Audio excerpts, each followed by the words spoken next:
ગીર સેન્ચુરીના જે બહારનો વિસ્તાર છે, રેવન્યુ વિસ્તાર છે, એમાં ખાસ કરીને ગીર ગઢડા તાલુકા અને બાબરકોટ અમરેલીના એરિયાની અંદર એમાં બાળ સિંહોના મૃત્યુ થયા છે.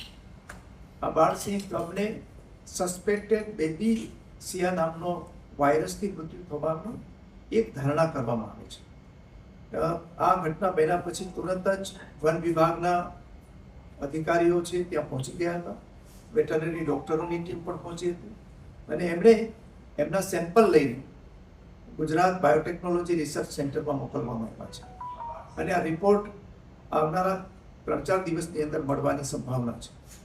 છેલ્લા 2 દિવસમાં આ પ્રકારની ઘટના રિપીટ થઈ નથી અને વન વિભાગના અધિકારીઓ, જુનાગઢની જે વેટરનરી કોલેજ છે એમના ડૉક્ટરો, એની ટીમ ત્યાં સ્થળ ઉપર પહોંચી ગયેલી અને એમણે આ 10 કિલોમીટરના એરિયાની અંદર રહેતા સિંહોને આઇસોલેટ કરવામાં આવ્યા છે અને એના ઉપર પ્રિવેન્ટિવ એક્શન લઈને જે ઈતરડી નામના જંતુથી જે આ રોગ ફેલાય છે એ ઈતરડીને ડિટિકિંગ કરવાની કાર્યવાહી ગીરની અંદર અને ગીરના બહારના વિસ્તારમાં ચાલી રહી છે. અત્યારે પરિસ્થિતિ નિયંત્રણમાં છે.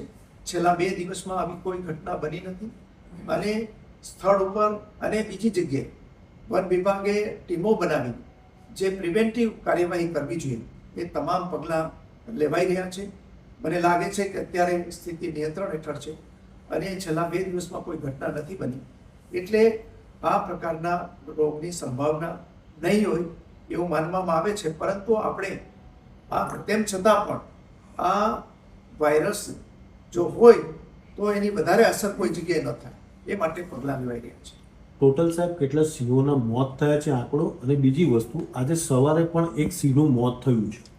જી, અત્યાર સુધીમાં કોઈ આ પ્રકારની ઘટનામાં સિંહ બાળના જ મૃત્યુ થયા છે અને એ સિવાયના જે મૃત્યુ થયા છે એના કારણો કોઈ કોન્ફ્લિક્ટ હોય, ઉંમર હોય કે બીજી કોઈ બીમારીને કારણે થયા હશે.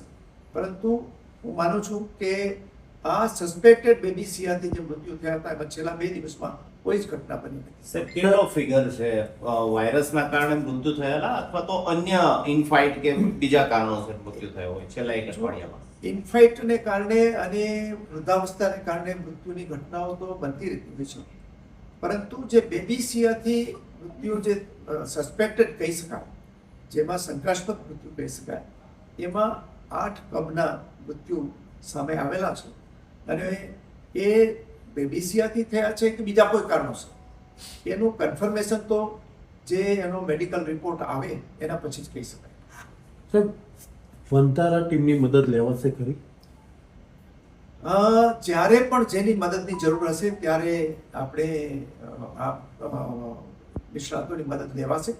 અત્યારે આ પ્રકારની મદદ લેવાની કોઈ જરૂર જણાતી નથી, પણ જ્યારે પણ એ પણ ભારત સરકારની મદદની જરૂર હશે તો ત્યાંથી પણ લેવામાં આવશે અને અહીંયા આપણે સ્થાનિક વનતારા સહિતના જે નિષ્ણાતો છે એની જરૂર લાગશે તો ત્યારે લઈને લઈશું. અને માનનીય મુખ્યમંત્રીશ્રીનું કાર્યાલય પણ અને માનનીય મુખ્યમંત્રીશ્રી પોતે પણ આ બાબતે જાતે દેખરેખ રાખી રહ્યા છે એટલે હું માનું છું કે આ બાબત હવે આગળ વધશે. સાહેબ, કેન્દ્ર સરકારના વન વિભાગે રાજ્ય સરકાર પાસે આ સંદર્ભે કોઈ રિપોર્ટ માંગ્યો છે?